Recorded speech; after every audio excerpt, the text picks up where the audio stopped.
what's up? It's Karen San Diego, and I am now officially 3 months post-op.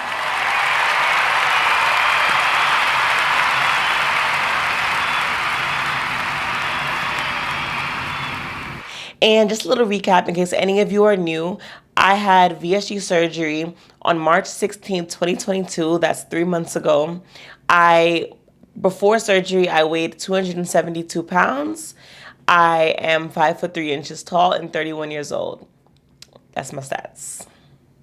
As always with my update videos, I'm going to give you a little bit of a rundown of how this month went. And then at the end of the video, I will do a quick weigh-in. So make sure you stay tuned to the end of the video if you're curious to see what I weigh now. But without further ado, let's get right into it. So the first thing I have on my list for this month, TMI, but it's constipation. So constipation is something I've talked about in every single video. And at this 3-month mark, the burping is still a thing. At this 3-month mark, I can say pretty strongly that constipation is done. My body seems to have regulated itself to where it needs to be. I'm still not going every single day, but pretty close to it. So I think it was just one of those things where your body kind of has to just adjust to all the changes. There are a lot of changes happening when you have this surgery. So it took my body about 3 months to get back on a normal cycle. So as far as like passing bowel movements that's happening, we're good. And then in my last video, I think I had mentioned that I have no problem with food. There is nothing that I cannot eat. That is still true for the most part. However, I did find something that made me throw up immediately, and that was avocados, which is pretty weird because avocado is an unhealthy food. It's pretty good for you. And I used to eat all the time pre-surgery, but I had avocados, and the way that I had to run to the bathroom to violently throw up, never doing that again. I assumed the foods that would make me feel like running to the bathroom to throw up would be the more unhealthy foods. That's just where my brain went when I knew that I was going to have aversions to some things. I didn't assume that I could have aversions to healthy foods because I've tried sugary things. I've had cookies. I've had a little bit of cake, sweet, like normal juice. I drank like a sip of that. None of those things made me feel sick. I've had bread. I've had things that are just not healthy things. Haven't had any issues. But avocados? But other than the scare with the avocado, literally still, I can eat anything. Obviously, I don't eat anything, so I don't just binge on anything I want. But like for this past weekend, I was out, I was doing things all weekend, and I didn't eat as healthy as I could have eaten. But I'm okay with that because I personally did not get this surgery to restrict myself for the rest of my life. I think it's perfectly fine to have some days where you don't eat super healthy, and then the next day you jump right back on the horse and do the right thing. So I think everything is fine in moderation. As long as you're not reverting back to bad habits and making that a constant thing, I think it's perfectly fine to eat some things that are higher in carbs, higher in sugar every now and then. As long as it's not an everyday thing, you're good, to me. Anyway, that's how I feel. Next on the update list is something that I'm really, really excited about. A lot of these updates, to be honest with you, if you follow me on Instagram, a lot of these updates I give right in my stories on Instagram. I'm very active in Instagram stories. So if you follow me on Instagram, a lot of things you're going to be like, girl, I know, because we talked about this already. And I mean that literally because a lot of you guys, I speak to you on Instagram. We have conversations about this. I posted on Instagram. And this next thing is definitely something that I've talked about on Instagram. And that's just that I am now officially a size 12. And that's a 12 in everything. Pre-surgery, I was an 18. So in the past 3 months from surgery to now, I have went down from a size 18 to a size 12 in anything with number sizes. And then in anything with letter sizes, I went from a 2XL to now I wear a size large in anything letter sizes. So yeah, that's pretty awesome. And to be honest, right before surgery, I was teetering on the edge of not being an 18 2XL anymore. It was getting to the point where some things that were a 2XL really were getting kind of small, and I was teetering on the 3XL. I was teetering on the 20 and no longer an 18. But I personally have never bought anything that was bigger than a 2XL or an 18. So I don't know if you guys do this, but I just, in my mind, I was like, I refuse to buy anything bigger. So even though some of my clothes were getting smaller, I was like, I'll just have to wear baggy, like big shirts and leggings because I refuse to go buy some jeans that are bigger than the 18. But that's just what I had at the time. But now I can comfortably get into a 12. It's not too tight. So yeah. Along with my sizes changing, another thing that I've noticed is literally my body just looking different. One thing you'll notice just by looking at me here, my neck is longer, looks longer. If you go back and look at some of my older videos, you'll notice that when I was bigger, my neck kind of like fed into my shoulders a little bit. Like it looked like I didn't really have a neck, at least to me. But now I notice my neck looks more long. My face is more structured. My silhouette is smaller. My waist is smaller. Like I'm noticing all of these changes in my body. My stomach looks flatter. My legs look better. Like I'm starting to physically notice the differences. I think something I mentioned in my 2 month update was body dysmorphia and feeling like I know I'm losing weight because the scale's going down, but I'm not really seeing the difference in the way that I would like to see the difference.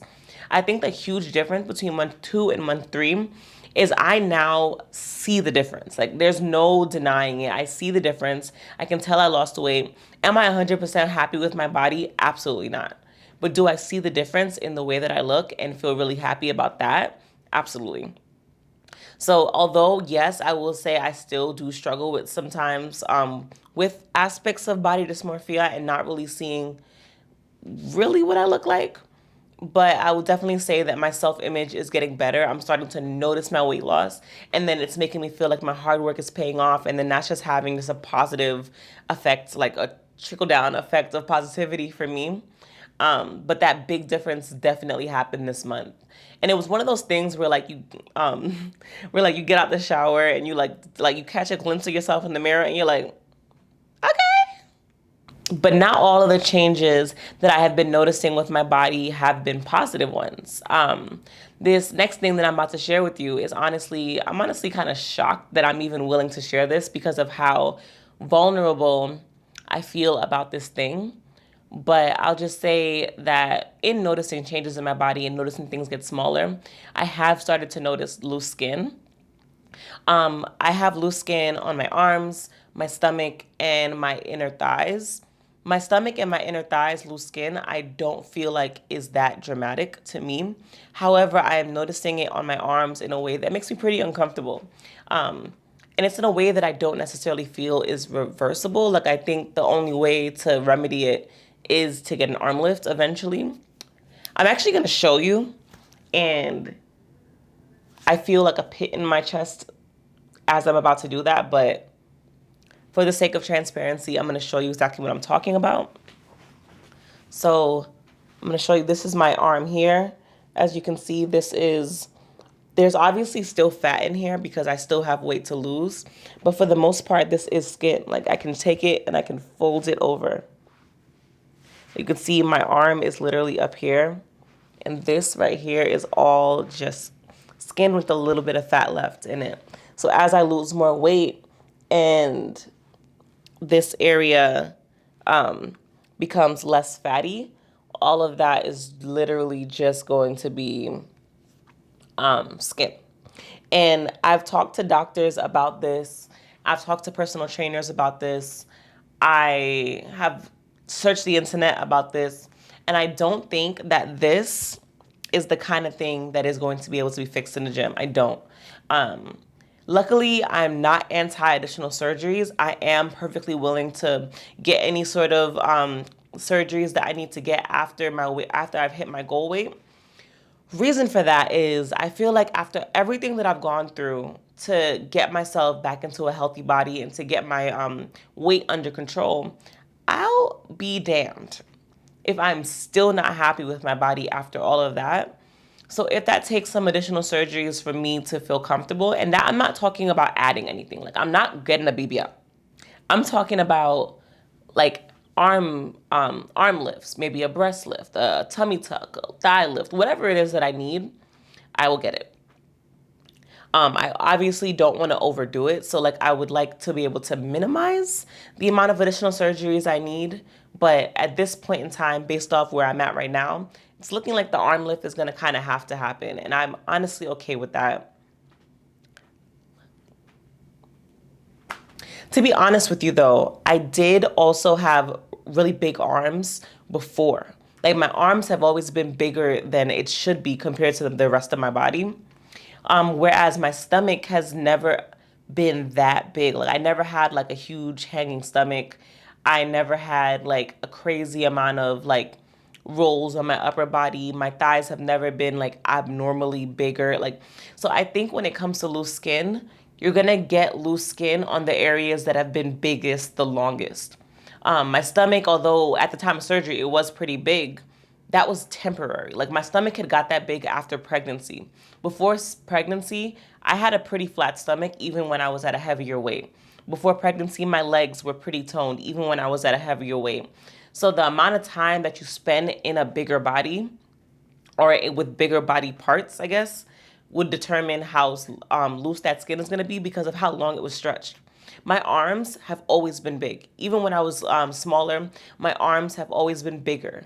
So my skin there has been stretched out longer than the skin on my stomach or on my legs or anywhere else. So that's just something to think about when it comes to loose skin.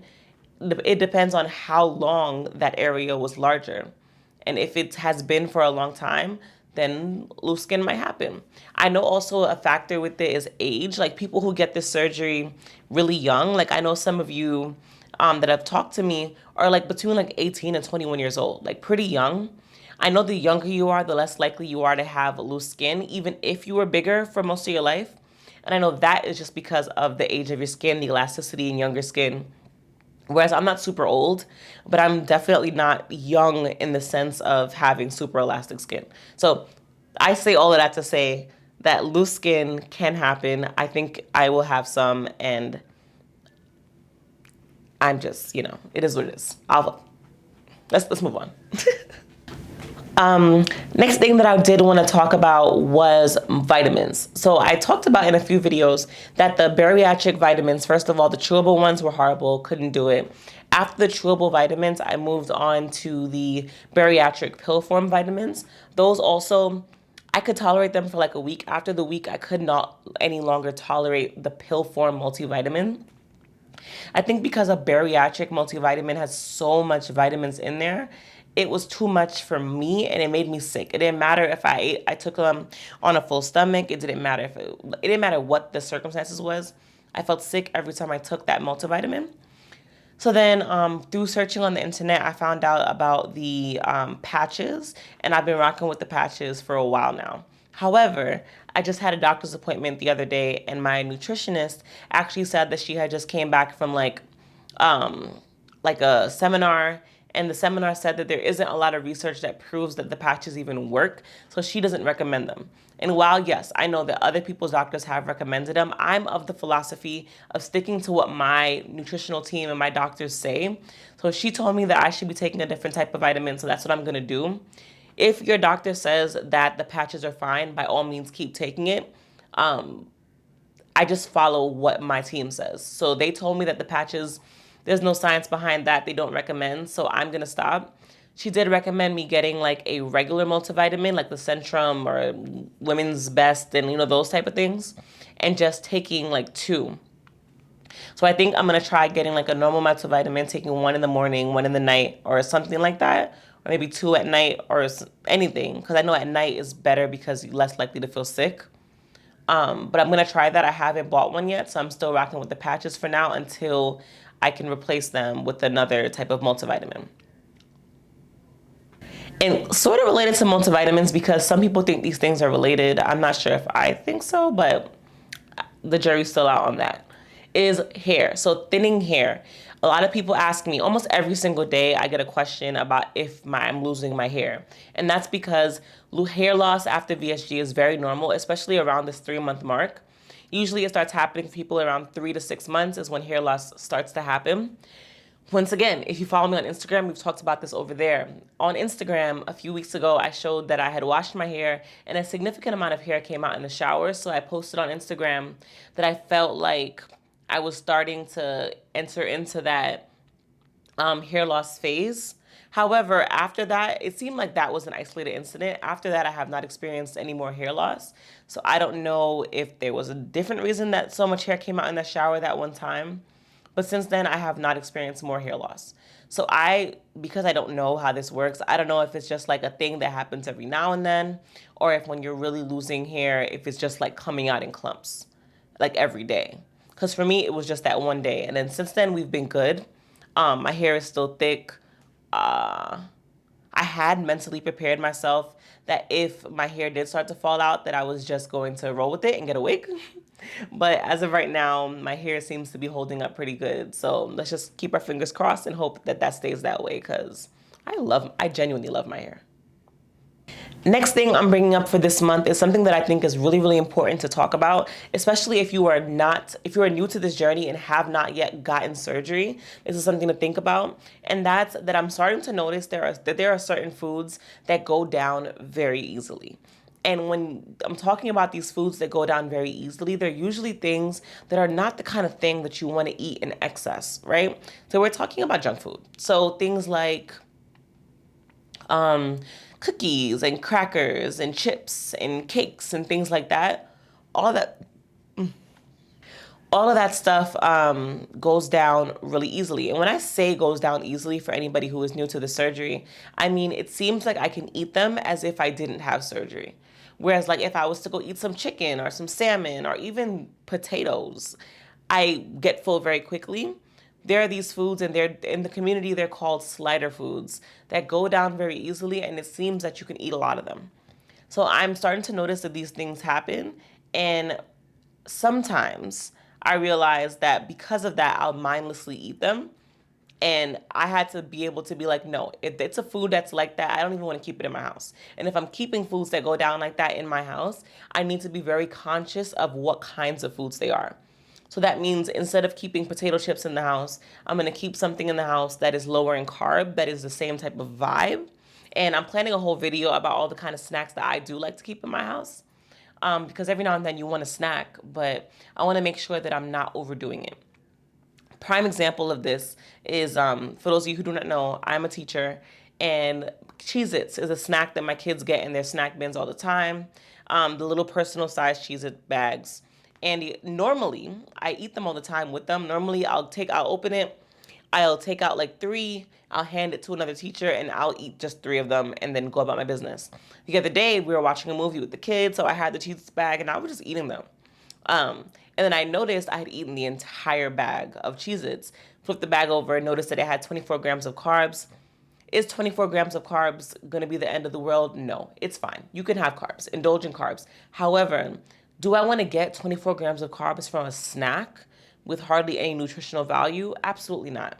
So that's not something that I would want to do, but it was the fact that I could do it, which is what scared me more so than the fact that I did it. Like, it wasn't like, oh no, I had 24 grams of carbs. That was fine. It was the fact that I was able to sit there and eat that so easily that kind of scared me. Because it was like, oh, this is how people regain. This is how people gain weight after the surgery. Because no, I can't overeat with normal foods, but I can sit here and eat this bag of chips, this bag of Cheez-Its with this 24 grams of carbs like nothing. So after that, I was just like, wow, I need to be really, really careful about what I'm snacking on, and be really, really careful about not mindlessly eating, even if it's a bag of Cheez-Its. So that was definitely something that I noticed this month, and I would look out for that if I was you, just to make sure that you don't fall back into bad habits by noticing things that you can eat a lot of and then just falling into that binge eating again because you can. And I think that was pretty much my last update. Honestly, as the time goes on, as I get deeper into this journey, the updates, like, not that much is changing, to be honest. There are things that I'm noticing. There are some things that change. There are some things that come up, but it's not like a whole laundry list of changes from month to month anymore. Like, things are pretty consistent. So I have no problem doing this video, but I'm curious to know, do you guys still want monthly update videos now that the months are kind of leveling off? Or is there another kind of video that you would like me to do? Burps. Keep in mind that I can add weigh-in videos to any type of video. So do you want me to keep doing a update video every month with my weigh-in, or do you want me to switch it up and do different types of videos and add my weigh-in in different ways?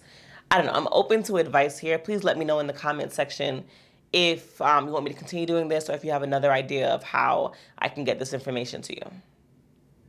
But yeah, like I said, that's it for the update. And now let's just get right into how much I weigh now. Let's go in.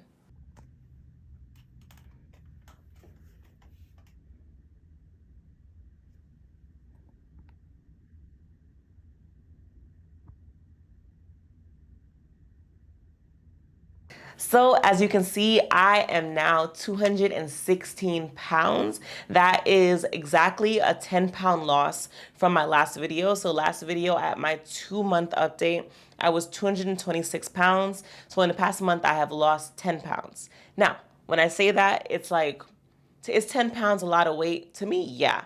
But is that as much weight as I thought I would lose in a month after having the surgery? No. Yes, I thought I would have lost more weight. However, I am content with where I'm at. It's only been 3 months. In total, I've lost something like 55 pounds or something like that, which is amazing. So, would I have liked to lose more weight this month? Yes. Am I mad that I didn't? No. It's okay. This is not a race. Okay? I'm in this for the long haul. I'm trying to build a healthier lifestyle. Not dropping weight super quickly is a better way to do it anyway, so I'm fine. However, next month, I would like to challenge myself to lose more than 10 pounds. I do have some ideas as to why I think I lost less weight this month. And I think one of the main reasons as to why I didn't lose more weight this month was I have not been doing it with my water intake. And I've heard that water intake is huge when it comes to losing weight after surgery. But with being so busy at work and, life, and these are excuses because I could still drink water. But without an excuse, I just haven't been drinking as much water as I should have. That's just what it is. So now within this next month, I want to challenge myself to drink more water and like be extreme about it and be really strict about it. And fluids altogether. So that also includes my protein waters, my actual water, any type of liquids, just getting more liquids in as a whole is definitely something that I want to focus on so that I can try to get my weight loss going in a better direction. With that, next week, so not this week, but the week after, I'm actually going to be starting to work out. I have not worked out at all since starting this journey. But my doctor and my nutritionist actually told me that I should start now. Like, it's a good time to start working out. So I'm going to go on ahead and start.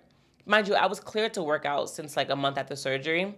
But I just haven't because of energy levels and schedule, honestly. School's out after this week, so I'm going to get in the gym. And I, of course, am going to take you guys with me for at least my first day to show you what my first day back in the gym was like.